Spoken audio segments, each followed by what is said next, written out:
Challenge Cup final. My thoughts immediately following the full-time whistle. I'm down here. Hi. I'm not in my normal studio because I'm on the road travelling. I'll be in London tomorrow for the Champions Cup final, but I'm watching the Challenge Cup final. These are my thoughts immediately following the final whistle. Spoiler alert.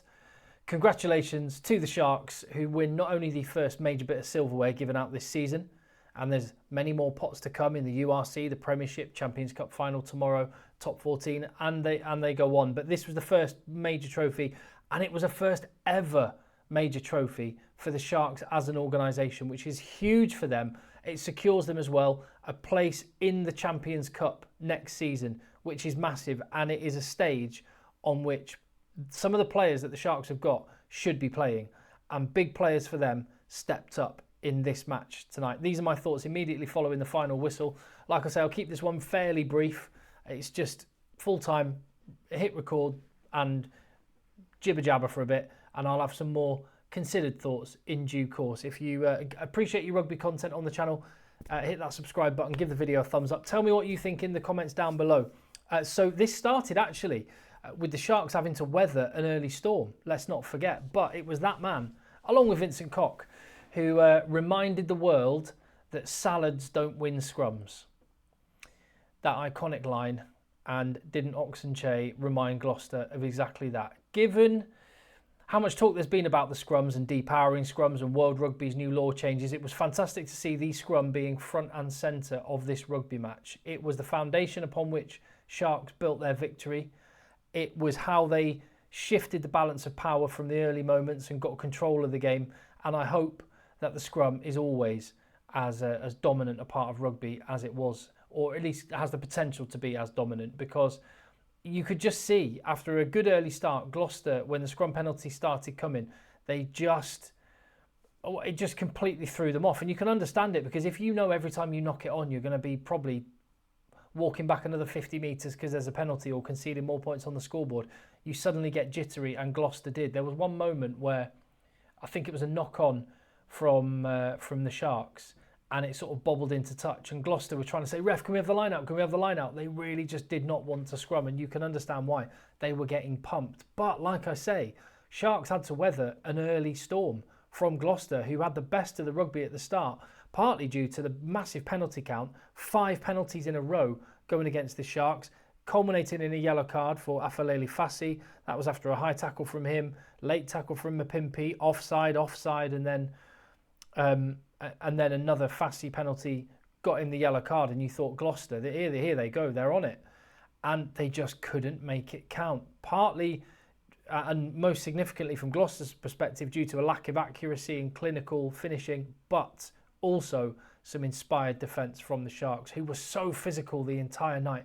They put whopping shots in all over the shop. And then, a moment like that from Eben Etzebeth, on his own line, Chris Harris stretching for it, and Eben Etzebeth with an inspired play. And it just seems to be what some of these big game players for the Box did when they were wearing green and gold, and now transferring it to the club game. And that was a big moment, because what followed soon after that was a scrum from which the Sharks won a penalty.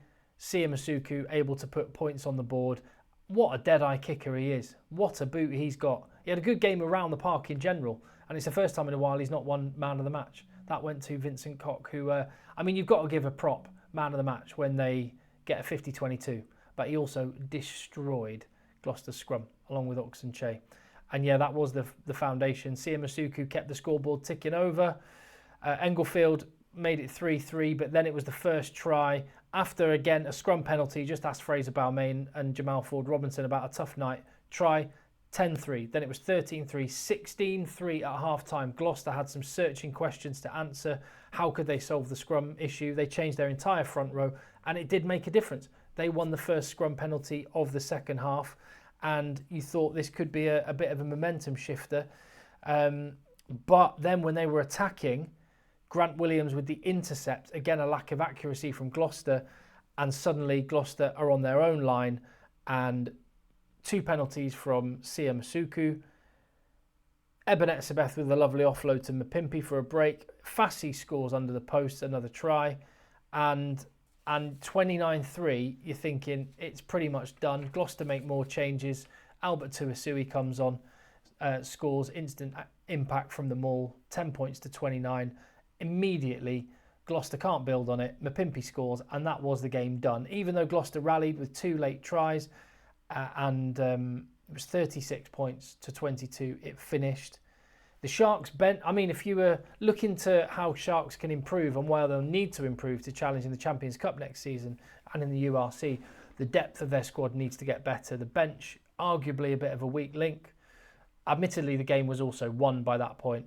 Also, they've got World Cup winners, Lacanio and Jaden Hendrickser weren't even available in this one. So they can and will get better. They've earned themselves a first ever bit of silverware for the organisation. That's really special. A first South African team in a major final, EPCR final, and getting a win. That's big for the competition because this is the lesser of the two competitions, but it's evident from, say, the Bulls selection in the quarter-final against Northampton, which I understand from a squad rotation point of view and all the travelling that's involved, but it's really important that the prestige of this competition gets built. These competitions get built, and that's only going to happen by South African fans getting a relationship with the Challenge and the Champions Cup, realising the 25 odd years of history and what it means, and that it is as close as you can get to international rugby without being international rugby in the case of the Champions Cup. And nights like this will help build that relationship and make it more of a spectacle, have more prestige in the years ahead. I mean, so many great performers from the Sharks, almost too many to mention. I thought James Fenter in the back row was excellent. The front five did what they did at scrum time, obviously. Lovely little touches. Eben Etzebeth's offload and defence. Vincent Cox, 50-22. Just solid all round. Sia Masuku looks a baller. He's hardly played any significant number of games in URC and Challenge Cup, and he's looking to the manor born. Really, really good. There were so many good performances all around the park. So that's the positives from them. Champions Cup, got to do better domestically. It's been a woeful season, but they've been using the hashtag Road to Redemption, and they got some redemption on this one. Gloucester, though. If you're a Gloucester fan, how are you feeling? Your team got beaten 90 points to 0 only a few weeks ago, and the thought was, well, maybe I'll swallow that. Won't be happy about it, but maybe I'll swallow it if they go on and win the Challenge Cup. They have not won the Challenge Cup. They will not be performing in the Champions Cup next year.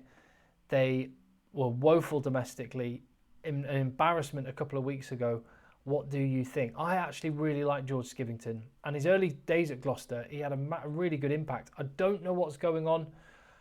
I also don't think the margins are that massive. The difference between a good season and a bad season, you can fix things. So I wouldn't necessarily throw the baby out with the bathwater, but George Skivington is going to come under some serious pressure. Gloucester have some weaknesses within their team, within their squad overall, things that will need to be addressed. And they are really proud fans. They travelled in number, difficult as well. It's almost easier for the South African Sharks fans who live in London. There's quite a lot of them. Whereas for Gloucester, on a Friday night, 8 p.m. kickoff, that's quite a difficult time to get over from the West Country and back again. So it could be a very late one, or either an expensive one staying in London or a late one getting back to Gloucester. Either way, Gloucester fans, what do you make of that? Let me know. Congratulations, though. These finals are all about the winners, and Sharks thoroughly deserved it. They'll be playing Champions Cup rugby next season. Right, on to the Champions Cup. Speaking of Champions Cup, the final.